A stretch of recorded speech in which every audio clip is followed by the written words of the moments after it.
শরীয়তপুরের ড্যামুডাতে পূর্বশত্রুতার জেরে রাসেল সর্দার নামের এক যুবলীগ কর্মীকে নৃশংসভাবে কুপিয়ে হত্যার অভিযোগ উঠেছে সাইফুল মাতবর নামের এক বিএনপির সমর্থক ও তার অনুসারীদের বিরুদ্ধে। পুলিশ ও স্থানীয়রা জানায়, শুক্রবার ভাঙা ব্রিজ এলাকায় একটি সেলুনে চুল দাড়ি কাটছিলেন যুবলীগ কর্মী রাসেল সর্দার।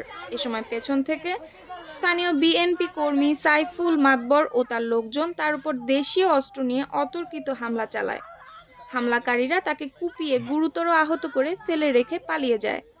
পরে স্থানীয়রা তাকে দ্রুত উদ্ধার করে প্রথমে শরীয়তপুর সদর হাসপাতাল ও পরবর্তীতে উন্নত চিকিৎসার জন্য ঢাকা মেডিকেল কলেজ হাসপাতালে নিয়ে গেলে রাত ৩টার দিকে মৃত্যু হয় তার। এই ঘটনার পর থেকে পলাতক রয়েছেন অভিযুক্তরা। সংঘর্ষ এড়াতে এলাকায় মোতায়েন করা হয়েছে অতিরিক্ত পুলিশ।